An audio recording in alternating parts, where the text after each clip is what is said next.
अस्सलाम वालेकुम and welcome back once again. एक दफ़ा फिर आपको खुशामदीद कहेंगे हमारी स्पेशल ट्रांसमिशन में K21 न्यूज़ पे T20 और क्रिकेट 2023 का जो वर्ल्ड कप है उसकी ट्रांसमिशन जारी है। और मैचेस जो ये बैक टू बैक मैचेस हुए हैं, आज 2 मैच खेले जाने थे और गुज़िश्ता रोज़ एक मैच खेला गया जो पाकिस्तान और साउथ अफ्रीका की टीम है, दोनों मद्दे मुकाबिल थी। आज का मैच जो हुआ, अब से कुछ देर पहले उसका अख्ताम हुआ, जो ऑस्ट्रेलिया और न्यूजीलैंड के माबैन खेला गया। एक और मैच खेला जा रहा है जिसमें नेदरलैंड्स और बांग्लादेश की टीमें आमने सामने, उसके ऊपर भी बात करेंगे। और गुज़िश्ता रोज़ जो मैच हुआ उसके ऊपर बात करना तो बेहद ज़रूरी है, बहुत सारे सवालात और पैगामात उस हवाले से उसके ऊपर बात की जाएगी। लेकिन अभी जो कुछ देर पहले मैच हुआ है ऑस्ट्रेलिया और न्यूजीलैंड की टीमों के दरमियान, ख्याल ये है कि इस पूरे वर्ल्ड कप का सबसे एक्साइटिंग मैच इसको कहा जा सकता है। और गुज़िश्ता रोज़ भी जो मैच खेला गया किसी हद तक एक्साइटिंग था, या उसको बना दिया गया, जो भी आप इसको कह लीजिए, लेकिन उसका इख्तिताम जो है वो पाकिस्तान की शिकस्त के साथ हुआ।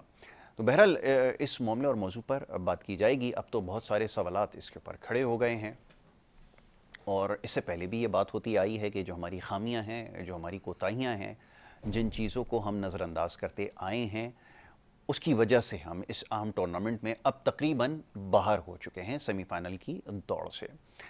और सिलसिला वहीं पर आकर एक दफ़ा फिर खड़ा हो गया है कि अगर कोई टीम जीतती है, अगर कोई टीम हार जाती है, या कोई अगर बारिश से मुतासर हो जाए, या किसी का रन रेट गिर जाए, या अगर कुछ हो जाए तो कहीं उम्मीद बन सकती है।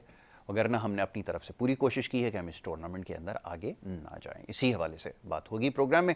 मौजूद मेहमान स्टूडियोज़ में तशरीफ़ फरमाएँ, उनको पहले खुशामदीद कहूँगा और उसके बाद फिर गुफ्तगू जारी रहेगी। सबसे पहले हमारे मौजूद मेहमान जमील अहमद साहब, क्रिकेट एनालिस्ट हैं, क्रिकेट ऑर्गेनाइज़र हैं और बड़ा अच्छा तज्ज़िया और तबसरा करते हैं। बहुत सारे आपके सवालात हैं जो मेरे पास मौजूद हैं, मैं उनकी खिदमत में रखूँगा। मौजूद मेहमान को खुशामदीद, बहुत शुक्रिया, बड़ी नवाजिश जनाब प्रोग्राम में वक्त देने के लिए। उनके हमरा मुनीर उल हक साहब तशरीफ़ फरमाएँ, क्रिकेट एनालिस्ट हैं, तज्ज़ियाकार, तबसरा निगार, और उनसे भी आज गुफ्तगू होगी, उनको भी खुशामदीद कहता हूँ। बहुत शुक्रिया जनाब, बड़ी नवाजिश आपकी। जमील भाई, मैचेस तो अभी ये जो इससे पहला जो मैच अब से कुछ देर पहले ख़त्म हुआ है, हम उसके सहर में जकड़े हुए हैं। यानी कि इस शानदार क्रिकेट को वो एक एक बॉल उसकी अभी तक दिमाग में घूम रही है और ऐसा क्लाइमेक्स भी शायद बहुत कम देखने को मिलता है। इतना बड़ा स्कोर, आप 390 की मैच खेल रहे हो और कभी किसी ने शायद नहीं सोचा होगा कि इस मैच में यहाँ तक ये मैच ले जाएंगे। और क्या खूबसूरत अंदाज में तारीफ़ करना होगी दोनों टीमों की, उन्होंने खेल पेश किया और न्यूजीलैंड ने तो मैच हार कर भी जो है वही मैच जीत लिया। क्या कहेंगे?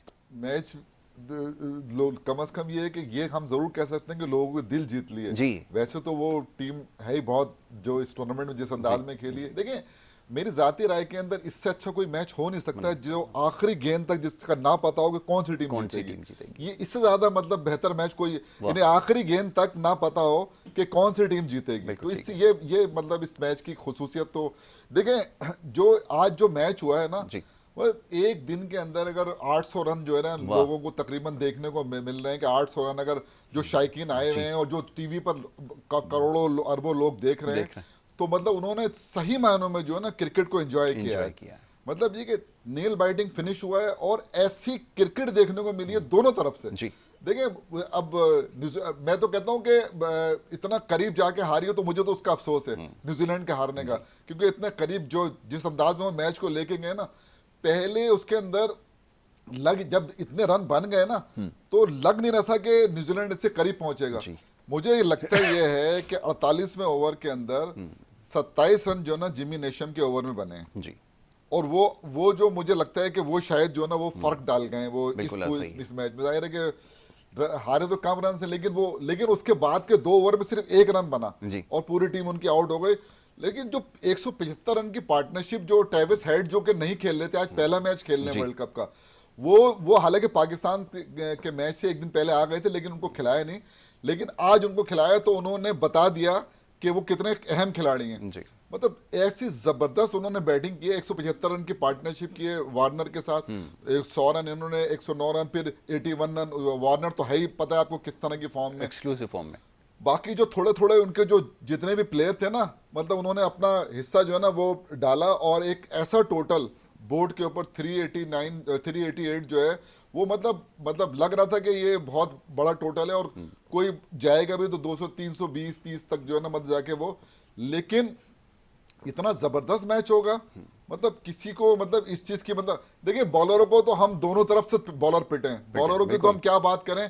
यहाँ तो ये तो बैट्समैनों का मैच था, और जिस तरह न्यूजीलैंड के जो बैट्समैन खेले हैं, जिस तरह उन्होंने आगाज किया था ना, तो डेवन कॉनवाई ने जिस तरह शुरू किया था, वो तो बहुत extra ordinary catch Mitchell stock ने पकड़ा है, बिल्कुल। वरना वही जिस तरह अंदाज में वो मतलब खेल रहा था, तो वो जो क्या कहते हैं रविंद्रा है, उसकी तारीफ करना पड़ेगी, जो 100 किए उसने, क्या क्लास के 100 100 किया किए। है। देखिए मैं हमेशा से कहता हूँ क्वालिटी बॉलिंग के सामने जो भी रन करता है ना, वो देख जिमी नेशम पे ड्यू था, आज उसने बड़ी जबरदस्त इनिंग खेली, गो के वो नहीं जितवा सके, लेकिन बहुत जबरदस्त बहुत खेले। अच्छी इनकी पूरी जो जो बैटिंग लाइनअप है, तो मैं कहता हूं कि डेरिल क्या कहते हैं मिचेल जो है वो जबरदस्त खेला है, और वो ऐसे टाइम पर आउट हुआ है कि बस, लेकिन जाहिर है कि एवरेज बढ़ रहा था तो रन तो मतलब जाते हैं, लेकिन पूरी बैटिंग दोनों तरफ से, मैं कहता हूं कि दोनों तरफ के जो बैट्समैन थे, ये तो चीता चीता लोगों के नाम मैंने ले लिए, लेकिन दोनों तरफ की बैटिंग जो है ना वो जबरदस्त थी। मेरे ख्याल इतना जबरदस्त मैच हुआ है कि शायद हम इस पूरे वर्ल्ड कप तक इस मैच के शहर में रहेंगे। वाह क्या कहना है। अच्छा जी मीर भाई, अब पहले थोड़ा इसी मैच के हवाले से बात कर लें। बेहतरीन बैटिंग, बॉलिंग, फील्डिंग मैं देख रहा था। आखिर में जो दो बाउंड्रीज एक रोकी गई हैं, एक मैक्सवेल ने रोकी, लबिशेन ने रोकी है। कमाल फील्डिंग कर रहे हैं, कमिटमेंट नज़र आ रही है, बॉलर्स जान लगा रहे हैं, कोई कैप्टनसी नज़र आ रही है कि प्लान क्या होना चाहिए। एक वक्त पे हमें लग ये रहा था कि गलत फैसला होगा कि आपने मिड ऑफ को नीचे कर दिया था और मिड ऑन को ऊपर रिंग के अंदर लिया है। मतलब नज़र आ रहा था कि कुछ ना कुछ चल रहा है, कुछ प्लानिंग हो रही है। क्या कहेंगे इस मैच के बारे में? पहले तो चाहूँगा ज़रा तबसरा कर दीजिए इसका। बहुत शुक्रिया यासिर, आपकी देखने वाले खिदमत में मेरा सलाम। देखिए न्यूजीलैंड की टीम पिछले 2 वर्ल्ड कप का फाइनल खेल चुकी है, और जिस तरह की ये टीम है मुझे इस दफ़ा भी फाइनल खेलती हुई नज़र आ रही है, क्योंकि जो जोश और जज्बा हमने देखा है ना, जब आपकी टीम के खिलाफ कोई दूसरी टीम 388 कर दे तो साइकोलॉजिकल तो आप वहीं दब जाते हैं। और मगर उसके बावजूद सचिन रविंद्र को कौन जानता था इस वर्ल्ड कप से पहले, यकीनन नाम भी नहीं सुना होगा। अब वो टॉप बैटर्स मतलब टॉप ऑर्डर के जबरदस्त बैटर के रूप में सामने आए हैं। आज जिमी नेशम को, मार्क चैपमैन को बिठा के जिमी नेशम को खिलाया गया, उन्होंने भी अपना वो काम कर दिया जो वो कर सकते थे। ठीक है, जीत हार होती है, लेकिन जैसे जमील भाई ने बताया ना 771 रन बाउंड्रीज लगी हैं, यानी जो लोग धर्मशाला में मैच देखने आए थे वो तो एंटरटेन हो रहे थे, साथ साथ जो देख रहे थे। और इतना एक्साइटिंग मैच कि हम सब की ख्वाहिश ये थी कि न्यूजीलैंड ने इतना अच्छा फाइट किया है तो न्यूजीलैंड टीम में मैच जीत जाए। ठीक है, नहीं जीते लेकिन दिल तो बहरहाल उन्होंने जीत लिया। देखिए अब ऑस्ट्रेलिया को आपको दाद देनी पड़ेगी, जिस तरह उन्होंने आज आगाज किया है ना। 19 ओवर्स में 250 रन कहाँ बनते हैं, यानी 19 ओवर्स में 175 रन की पहली विकेट की पार्टनरशिप हो गई थी, और 20 ओवर की पहली गेंद पर वो आउट हुए। और उसके बाद ट्रेविस हेड का, जैसा इन्होंने बताया, वो साउथ अफ्रीका में रिटायर्ड आउट हुए थे, उसके बाद वो इंजर्ड थे, लेकिन 15 रुकनी टीम में ट्रेविस हेड का नाम था। आप ये देखें, क्योंकि ऑस्ट्रेलिया को ये पता था कि कितने इंपॉर्टेंट हैं, उन्होंने उसकी जगह रखी हुई थी। उनको पता था कि 4-5 मैचेस के बाद वो अवेलेबल होंगे। पहला मैच खेले, पहले मैच में 59 बॉल 100 और एक्सीलेंट इनिंग दोनों ने बता दिया कि जारहाना बैटिंग क्या होती है, मॉडर्न डे क्रिकेट क्या होती है। उसके बाद शायद इतना नहीं हो सका स्कोर, लेकिन एक ओवर ऐसा था जो 48वां ओवर था, उसमें मैंने देखा कि पैनिक नजर आई न्यूजीलैंड की टीम। 3 या 4 छक्के लग गए, जिमी नेशम को 2 कैच हाथों में ड्रॉप कर दिए न्यूजीलैंड के फील्डर ने, नॉर्मली नहीं नजर आता, तो वो बड़ा पैनिक हो गया। तो उस वक्त 400 प्लस ऑन थे, लेकिन अगले ओवर में ट्रेंट बोल्ट ने सारी कमी पूरी कर दी। उन्होंने जो है 3 विकेटें ले ली और आखिरी 4 विकेटें सिर्फ 1 रन पर गिरी है। 387 फॉर 6 थे और 388 ऑल आउट हो गए। दोनों तरफ से चीजें देखी गई, मतलब ऐसा जो मैच हुआ। देखिए ऑस्ट्रेलिया ने कमबैक कर लिया, इसमें कोई शक नहीं, जिस तरह ऑस्ट्रेलिया की टीम आज खेली है, कमबैक किया है, लेकिन इतना जबरदस्त जवाब न्यूजीलैंड की टीम देगी ये हमें अंदाजा नहीं था। हमें लगा थोड़ा सा, देखिए हिस्सा अगर टॉम लेथम और ग्लेन फिलिप्स डाल लेते ना तो ये मैच निकल गया था। वो दोनों वो परफॉर्मेंस नहीं दे सके जिस तरह के पाए के वो प्लेयर हैं। हालांकि आज ग्लेन फिलिप्स ने बिल्कुल उल्टा काम किया, 10 ओवर उनसे करा लिए और 37 रन दिए, बड़ी अच्छी बॉलिंग की। लेकिन चूंकि बैट्समैनों की विकेट थी, जमील भाई ने बिल्कुल सही कहा कि सब खुल के खेल रहे थे, बॉलर्स के लिए कुछ नहीं था, तो जिमी नेशम को खिलाना जो है वो बुरा नहीं था। लेकिन काश वो रन आउट नहीं होते, आखिरी बॉल उनको खेलने को मिल जाती तो एक्साइटमेंट कुछ और ही होती। लेकिन फील्डिंग भी बहुत अच्छी रही और दोनों तरफ से करारा एक दूसरे को डट कर मुकाबला किया। ऐसा लग रहा था जैसे वो हम 2019 वर्ल्ड कप का फाइनल देख रहे हैं, जिसमें इंग्लैंड न्यूजीलैंड का था कि आखिर तक पता नहीं चल रहा था। तो आप यहाँ देखें।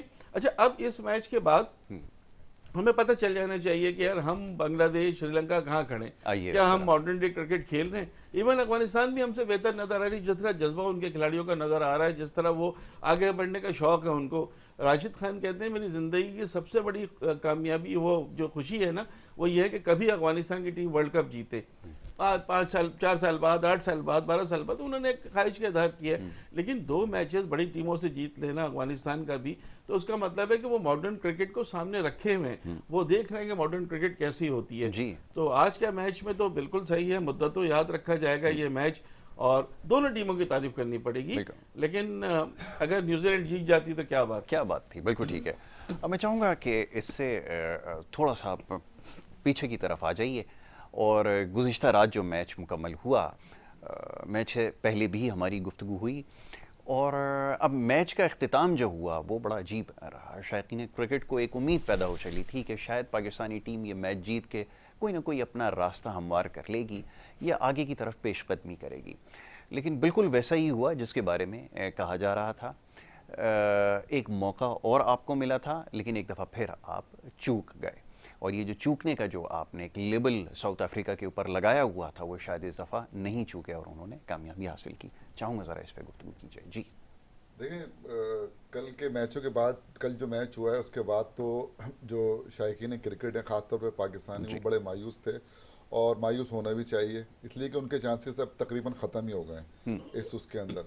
तो मैं ये समझ रहा हूँ कि जो कल का जो मैच हुआ है उसको उसका हम ये कि 270 रन मेरे हिसाब से जो है मुझे मतलब उस पर कम लगे, और जिस अंदाज में देखें जो इनका तरीक़ेकार है ना, जो सेल्फिश क्रिकेट ये खेल रहे हैं लगातार, तो उसको अगर हम मद्देनज़र रखें ना, तो ये जो जैसा मिसाल के तौर पे हमारे दोनों ओपनर फेल हो गए, बाबर ने 50 रन 65 गेंदों के ऊपर किए, फिर जो है एक सऊद शकील जो है ना रना बॉल खेलें 52 गेंदों में 52 रन, बाकी जो जितने भी हमारे वो थे क्या कहते हैं 31 रन रिजवान ने किए, हमारे 200 देखें, अभी आप ये देखें 388 रन और वो चेज होने जा रहे थे ना, अब 270 रन के ऊपर, ये तो कल हमारी वहाँ पर बॉलिंग जो है ना रिवर्स स्विंग होने लगा गेंद, और हमारे बॉलरों ने मतलब अच्छी बॉलिंग की, और कुछ गलतियां जो है उनसे भी हुई हैं साउथ अफ्रीकन से, जो मैच जो है ना वो देखें बड़े उसकी बात है यार, इतना बड़ा कि उन्होंने अपनी उसके अंदर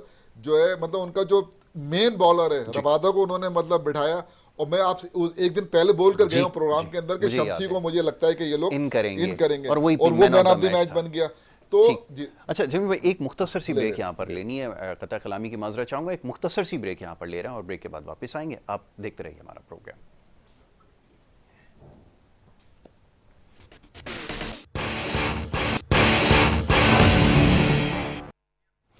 वेलकम बैक। एक दफ़ा फिर आपको खुश आमदीद कहेंगे, और ब्रेक पे जाने से कबल गुफ्तगू हो रही थी गुज़िश्ता रोज़ जो मैच खेला गया बाबर आज़म 11 और साउथ अफ्रीका के दरमियान, और ये जो नतीजा था ये भी हमारे हक़ में नहीं रहा। बहुत ज़्यादा बातें हो रही हैं, और जब इस किस्म की शिकस्तें आपको मिलती हैं तो फिर बहुत सारे सवालात खड़े होते हैं। बहुत सारी चीज़ों को दानिस्ता नज़रअंदाज किया जा रहा था माजी में, लेकिन अब उसके बारे में ज़रूर सवाल होगा, और ये जो मनमानियाँ हो रही थी उसका नतीजा यही निकलना था जो कुछ ये कल हुआ है। इसके ऊपर गुफ्तगू कर रहे थे, मौजूद मेहमान से बात हो रही थी। जमील भाई, मैं चाहूँगा सिलसिला जारी रखिएगा। गलत फैसलों की आप भेंट चढ़ गए, प्लानिंग आपके पास नहीं थी, और अब क्रिकेट में हार जीत होती है, तमाम गलतियाँ अपनी जगह हैं। आपने फिर एक दफ़ा गलती की, बॉलर्स का सही इस्तेमाल नहीं किया, शायद सही तरह से रोटेट नहीं कर पाए, और फिर एक चीज़ जो सबसे ज़्यादा हमें मिसिंग नज़र आती है वो ये कि कप्तान किसी तौर पर अपने हरीफ के ऊपर प्रेशर डेवलप नहीं करता, जो कि बहुत एक बड़ा वाज़े एक फ़र्क था कि जब आपके पास टेल एंडर हों तो उनको आउट करने का हमेशा से एक तरीका रहा है कि उनके ऊपर दबाव बढ़ाया जाए ताकि वो गलती करें, लेकिन ऐसा कुछ नज़र नहीं आया। मैं चाहूँगा बात मुकम्मल कीजिए। देखें, कल आपको एक चेंज हमारी टीम में एक नज़र ये आया है कि आपने हसन अली को ड्रॉप किया जी, और आपने मोहम्मद वसीम जिसकी हम बातें करते थे लेके गए तो खिलाते क्यों नहीं? अब कल वो खेला है ना, तो उसने अच्छी बॉलिंग की है। कल के मैच में उसने आउट भी किया, फिर तेज बॉलिंग की उसने। देखें अब हमने 270 रन किए, तो 270 रन जिस तरह की बैटिंग वो कर रहे थे, इसके आगे जो ना ये रन तो कुछ भी नहीं थे। लेकिन मैंने आपको शायद एक दिन पहले ये भी बताया था कि ये एक मैच हारे हैं नेदरलैंड से, और वो भी जो है 207 रन किए, उन्होंने 245 किए थे, 43 ओवर का वो मैच हुआ था। तो ये चेस करने में थोड़ा सा मतलब वो कमजोर है, अभी बिल्कुल ऐसे ही। 270 रन जब चेस करने जा रहे थे ना, तो सिर्फ एक प्लेयर इनका एडन मार्करम जो है ना जिसने 91 रन किए, बाकी सब प्लेयर जो है ना वो कारकर्दगी नहीं दिखा सके जो कि पिछले मैचों में वो बिल्कुल दिखाते ठीक है। चले आए ना। तो Exclusive पाकिस्तान form ने है, जी। काफी हद तक मैच पकड़ लिया था। अफसोस ये हुआ कि जब हम मैच के इतने करीब चले गए थे ना, क्योंकि इस मैच पे हमारा वर्ल्ड कप इन्हिसार था कि बिल्कुल हम ऐसा। वर्ल्ड कप में रहेंगे या नहीं रहेंगे। तो इतने करीब जाने के बाद जो है मतलब हर आदमी फैसले कर रहा था। मैं तो वहां ये देख जी, रहा जी, था जी, जी। कि हर आदमी फैसले कर रहा था। वो आके यूं कर रहे थे इफ्तिखार कि उसको वो कोई कुछ कह रहा था, कोई कुछ कह रहा था।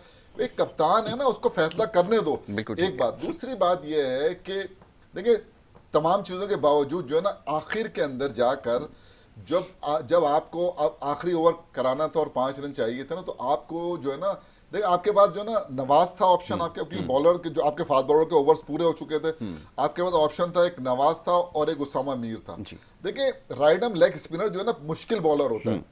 उसके बाद बहुत सारी वैरायटी होती है, लेग स्पिनर भी होती है, फ्लैपर भी होती है, गुगली भी होती है। मतलब वो परेशान कर सकता था वो। और इत्तेफाक ये है कि दोनों राइट हैंड खेल रहे थे। बिल्कुल आपने बुला के और उसको यानी आसाब का इतना कमजोर है मोहम्मद नवाज ना।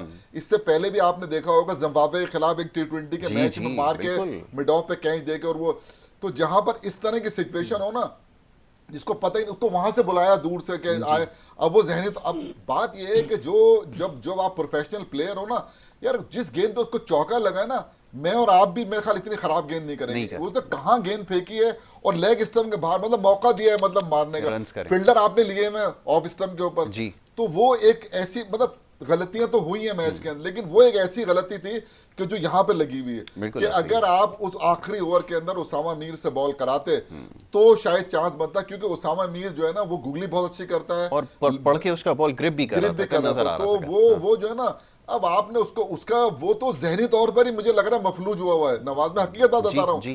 तो अब मैं 12 लीग के इतने अब जो मैचेस होंगे उसमें क्या होता है मुझे नहीं पता, लेकिन जब भी उसको खिला यार, अब आपको ड्रॉप किया लेकर आए ना, तो आप कुछ करके दिखाओ ना। करके दिखाओ। अगर उस ओवर के अंदर वो जो है उसको आउट कर देता तो हीरो बन जाता। बिल्कुल। ठीक है ना, उसामा मीर को बॉल ही नहीं थी, सारा मैच जो है ना कप्तान के ऊपर आ गया, क्योंकि गलती अब चाहे किसने भी मशवरा दिया हो, लेकिन मैं समझता हूं कि उस वक्त उसामा मीर को बॉल देना चाहिए। बॉल देना चाहिए था। मुनीर भाई सवाल यही आपसे है, मैं इसमें ज़्यादा कुछ नहीं इजाफा करूंगा। आपने कैसा मैच देखा, परफॉर्मेंस की जो खामियां आप और हम जिसके ऊपर बात करते आए हैं, कल आपने किस तरह मैच पाया है, किस तरह आपने कप्तानी देखी, और बाकी का तबसरा मैं चाहूँगा ज़रा इस पर आप कर दीजिए। जी देखिए कल के मैच में कई चीज़ें हैं जो ज़रा समझने की ठीक है। एक तो ये कि पाकिस्तान ने अपनी आखिरी 5 विकेटें 45 रन पर गंवा दी। बिल्कुल ऐसे। 225 पे 5 थे, 270 आउट हो गए, जबकि उस वक्त 300 आपको करने चाहिए थे। बिल्कुल पहली ठीक है। बात तो ये।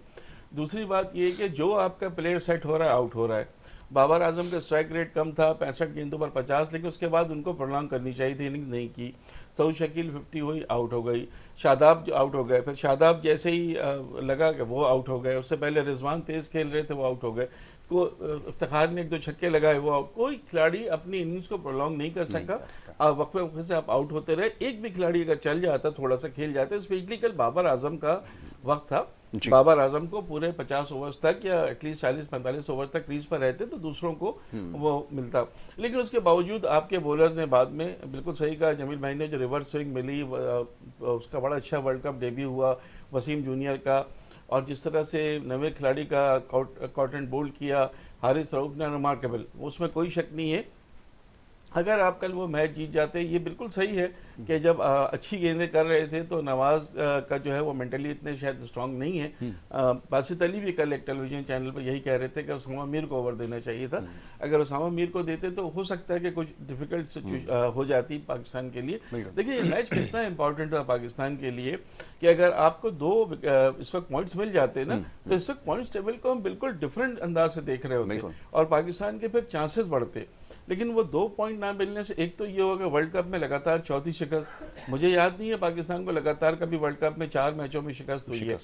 आगे आपके पास एक बांग्लादेश का मैच है, एक साउथ अफ्रीका से है और एक आपका इंग्लैंड से है, न्यूजीलैंड और ये रह गया न्यूजीलैंड से है और एक आपका उससे है बांग्लादेश। इंग्लैंड से आखिरी है, उससे पहले न्यूजीलैंड और बांग्लादेश से। जी। अब जिस तरह आपकी टीम 4 मैच हारी है, दुआ करें कि पाकिस्तानी टीम अगले 3 मैच जीते। देखिए ये तो आप बिल्कुल भूल जाएं, ये सिर्फ आपके दिल के बहलावे का है कि पाकिस्तानी टीम पहुंच सकती है, नहीं पहुंच सकती। नेट रन में बहुत फर्क है। आपको किसी टीम को 200 रन से हराना पड़ेगा, किसी को 10 विकेटों से, और इसके बाद कि न्यूजीलैंड की टीम अपने तीनों मैच हार जाए। न्यूजीलैंड को श्रीलंका से भी खेलना है, तो न्यूजीलैंड के लिए तो अब जिस तरह खेली है उसका तो हक पहुंचता है। देखिए हक बनता है ना, किसी हकदार टीम को का वो आप पहुंच जाएं। जैसे आप T20 वर्ल्ड कप में नीदरलैंड ने हरा दिया साउथ अफ्रीका को, आप पहुंच गए। तो इस तरह की चीजें 92 का वर्ल्ड कप नहीं है कि हर चीज आपको मिलेगी। तो ये आप पिछले 2 वर्ल्ड कप में भी सेमीफाइनल में नहीं पहुंचे हैं ना, 15 में भी नहीं पहुंचे थे, 19 इस दफा भी नहीं पहुंचेंगे, ये मान लेना चाहिए। लेकिन अब चूंकि आपके पास प्रेशर नहीं होगा, दबाव नहीं होगा, तो आप अगले मैच कम से कम जीतने के लिए तो खेलें, कुछ तो प्राइड के साथ जाएं। बिल्कुल ठीक है कि आपके 10 पॉइंट्स तो हों। फिर हो सकता है किसी टीम के 10 पॉइंट हो, नेट रन रेट पे आप बाहर होते हैं, तो फिर भी एक होता है कि चलो लास्ट वर्ल्ड कप की तरह हमने किसी चौथी टीम को पॉइंट्स पे तो क्वालिफाई कर लिया। तो वो चीज़ अब इनको करनी है। देखिए जिस तरह अफगानिस्तान ने हराया है ना, इस तरह बांग्लादेश की टीम भी पर तोले बैठे है। पाकिस्तान की जो इस वक्त पोजीशन है ना, उस पर बांग्लादेश से आप दुआ करें कि हमारी टीम ना हारे। हमें तो ये लग रहा है बिल्कुल कि नहीं जी बांग्लादेश तो हमें हरा ही देगी, ऐसा नहीं है। आपको प्रेशर में जो टीम होती है वो फिर उसके साथ परेशानी होती भी खिलाड़ी फॉर्म में आ गए। मोहम्मदुल्लाह जिसके अंदर हैं, जो अभी बड़ा अच्छा स्कोर कर 600 किया है। शकीब इसके अंदर शामिल हैं, मुशफिकुर रहीम शामिल हैं, मेहदी हसन मिराज हैं। खिलाड़ी आ गए ये लाइमलाइट में। आप जी बिल्कुल सही है। और दूसरी बात ये कि शकीब को जो गैप मिला था थोड़े दिन का, ये वापस गए थे जी अपने बांग्लादेश गए, वहाँ उन्होंने कुछ साइकोलॉजिकल ट्रेनिंग कुछ ली है और फिर वापस आए हैं, तो टीम को ज्वाइन किया है। तो शाकिब के साथ जो परेशानी थी वो भी नहीं। बहरहाल मैं ये नहीं कहता, मेरे हिसाब से अभी पाकिस्तानी टीम बांग्लादेश से बहुत अच्छी है, उसे जीतना चाहिए। ये तो हमें इस मैच भी के लिए भी कह रहा था कि पाकिस्तान जीतेगा, अफगानिस्तान से भी हम कह रहे थे, अनफॉर्चुनेटली हम नहीं जीत सके थे कि वर्ल्ड कप से हम बाहर हो गए। इसको बिल्कुल अब आप उस सूरत पे सोचे नहीं, सोचेंगे तो आपको दुख होगा, तकलीफ होगी, क्योंकि न्यूजीलैंड तीनों हार जाए, आप तीनों जीत जाए, फिर भी आपका नेट रन रेट उनके बराबर नहीं पहुंच सकेगा।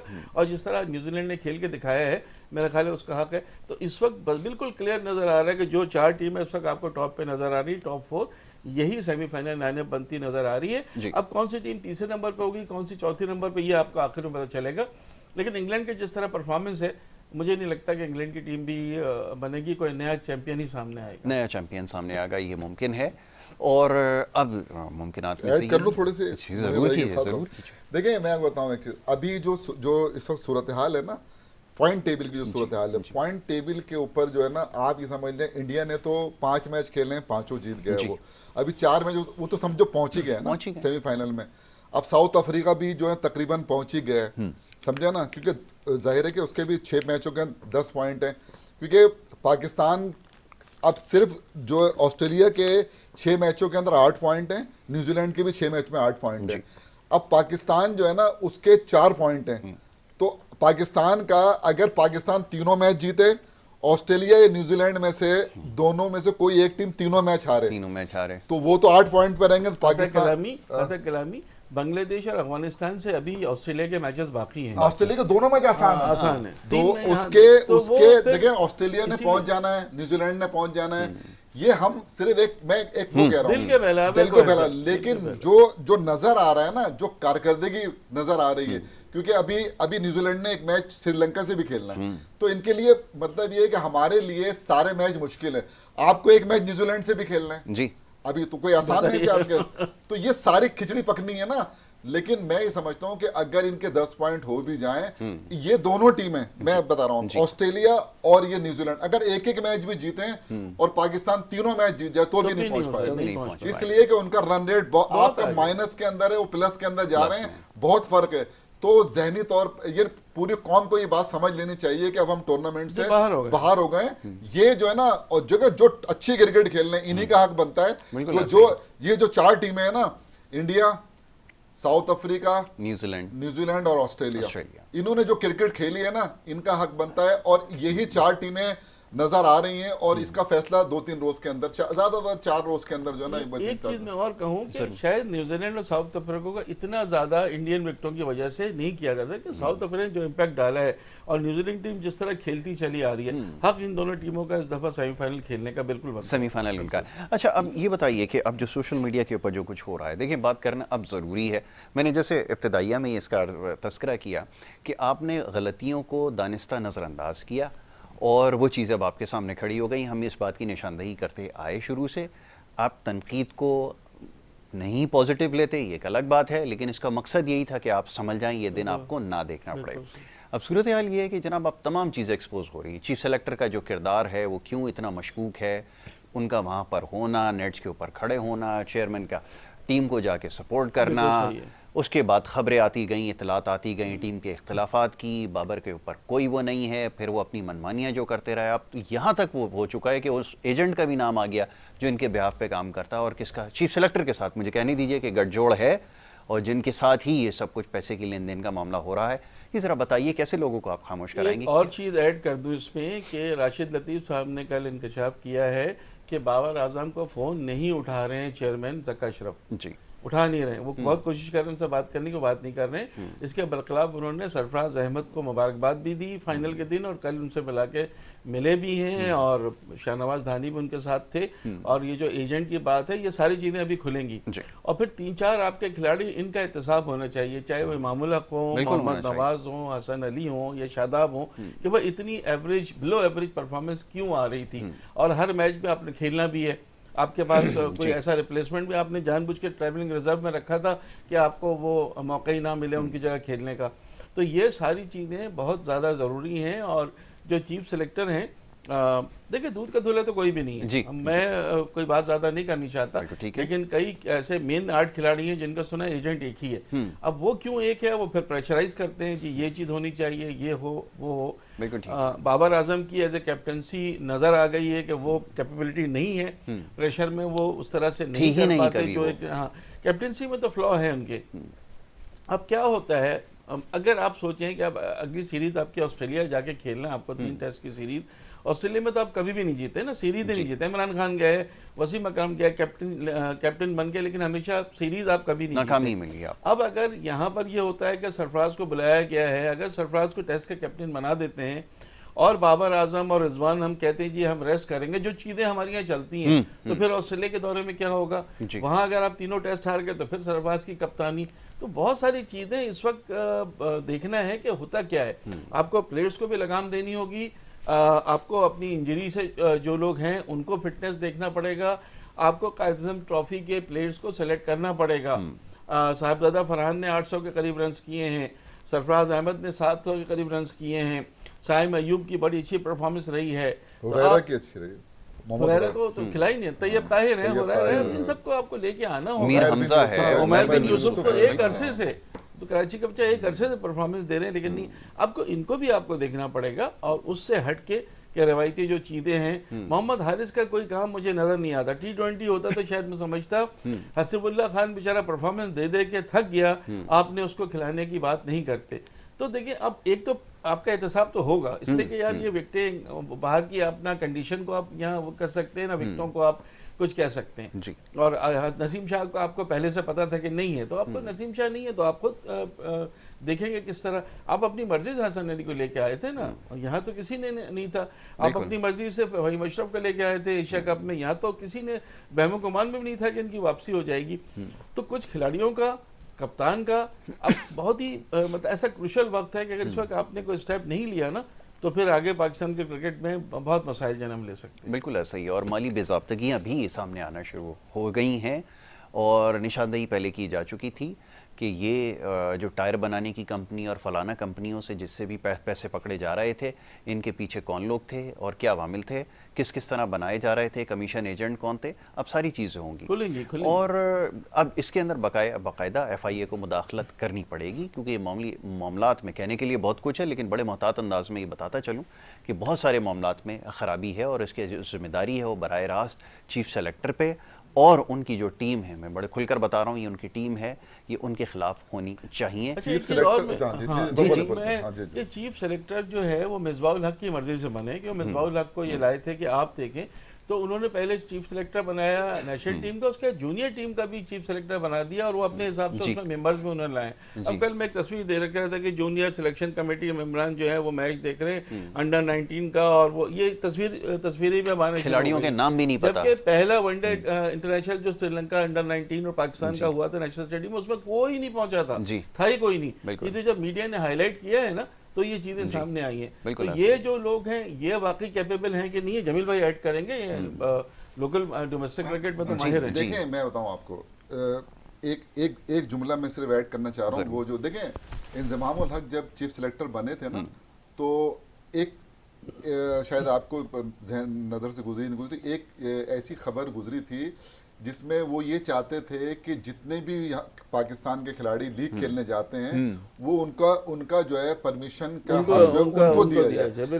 तो वो अगर हक वो क्यों मांग रहे थे, वो जो बातें जो अभी मुनीर भाई ने की हैं वो इसी वजह से मांग रहे थे सारे। वो जो एजेंट की बात कर रहे हैं या वो सारी चीजें, वो उसका इसी से कनेक्शन है। हाँ, वो इसी से ताना कि वो इसलिए मांग रहे थे कि भाई जिसको दिल चाहे मैं मतलब परमिशन दूं, क्योंकि जाहिर है कि वो एजेंट तो एक ही है ना दोनों, तो इस वजह से जो है ना वो थे। अच्छा, अब जो ये जो डोमेस्टिक की देखें, बात ये है कि डोमेस्टिक क्रिकेट का जो परफॉर्मर है हमने उसको रिस्पेक्ट नहीं दी जी। आप मुझे बताएं, आपके शादाब डोमेस्टिक खेलते हैं? नहीं। हारिस रऊफ डोमेस्टिक खेलते हैं? खेला ही नहीं है, कोई एक्सपोजर नहीं है। जो आपके प्लेयर खेल रहे हैं वो डोमेस्टिक खेलते हैं? देखें मैं आपको बताऊं होना क्या चाहिए इस खराब कारकर्दगी कि अब कोई टीवी वाला आएगा ना, वो T20 वो तो टीवी पर आता है, वो खेलने आ जाएंगे या PSL खेलने आ जाएंगे, दोनों में पैसा है तो वो खेलने आ जाएंगे। बाकी जो कायद-ए-आज़म ट्रॉफी है वो खेलने के लिए देखिए हमारे बोर्ड को पाबंद करना होगा कि जितने भी खिलाड़ी हैं जो पाकिस्तान, जब हमारा डोमेस्टिक सीजन चल रहा होगा उस दौरान कोई लीग नहीं खेलने जाएगा।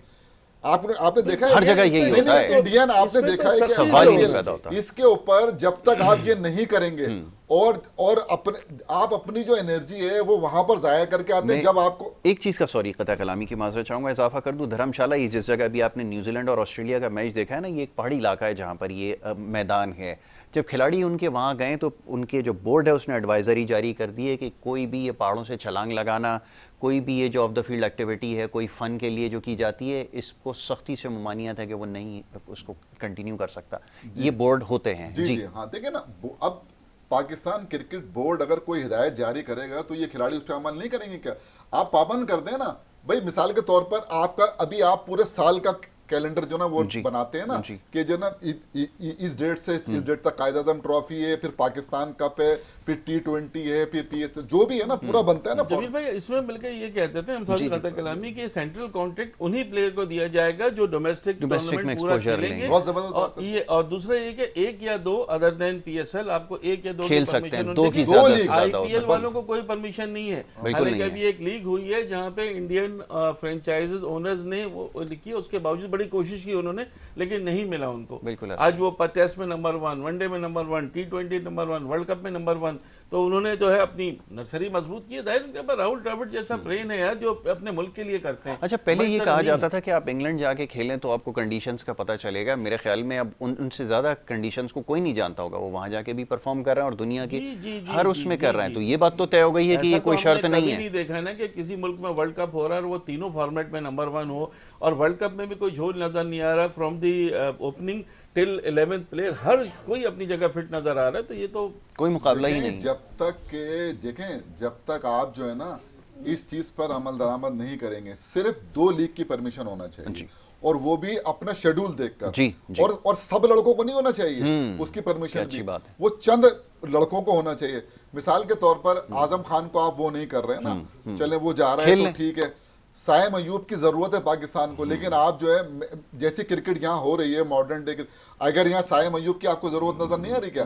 मुझे तो आ रही है नजर मॉडर्न डे में। तो साइम अयूब जैसे खेल देखिए, हम T20 के प्लेयर को वनडे के अंदर जो है ना हम हारिस रऊफ को खिला सकते हैं, शादाब को खिला सकते हैं, हम साइम अयूब को नहीं खिला सकते।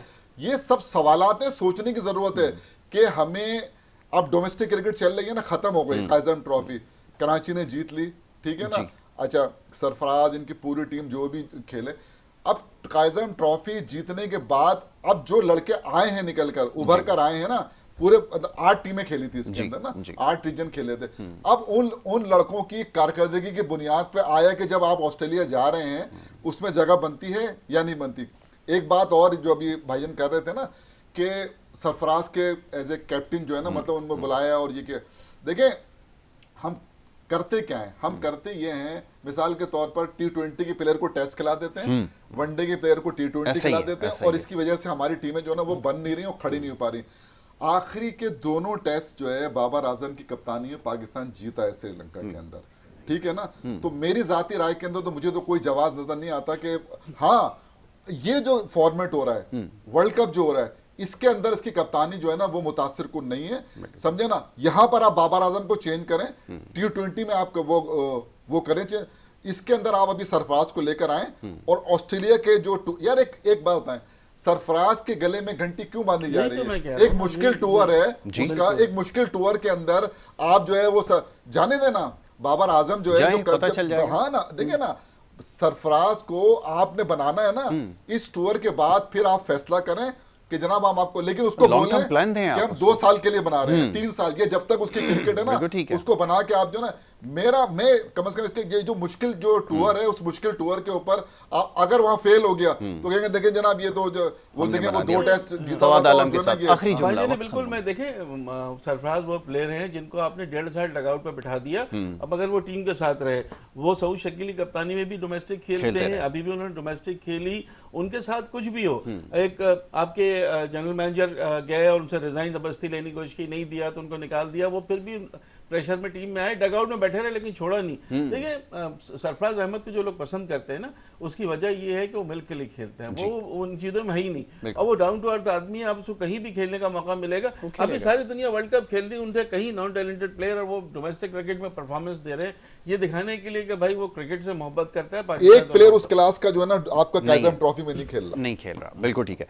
बहुत शुक्रिया जनाब जमील भाई, मुनीरुल हक साहब, बहुत शुक्रिया दोनों मौजूद मेहमानों का। गुफ्तगू को यहाँ समेटना होगा, सवालात बहुत सारे हैं, और ये जो नाक़िस कारकर्दगी है ये कोई अब हमारे लिए कोई नई बात तो नहीं है, निशानदही पहले हो रही थी, जैसे मैंने कुछ देर कबल ये बात अर्ज़ की, और हमारे मौजूद मेहमानों ने इसके ऊपर रोशनी डाली कि ये सिलसिला बड़ी देर से चला आ रहा है और नतीजा इसका यही निकलना था। बहरहाल आप नतीजे का तो आपको इल्म हो चुका है, अब बाकी मानदा जो टूर्नामेंट है उसके अंदर देखें, क्रिकेट को एंजॉय करें, इससे महसूस हों, और इंशाल्लाह हमारा ये सिलसिला जारी रहेगा जब तक ये फाइनल नहीं हो जाता। कल इंशाल्लाह मुलाकात होगी। मोहम्मद यासिर और हमारी टीम को दें इजाज़त। अल्लाह के बाद।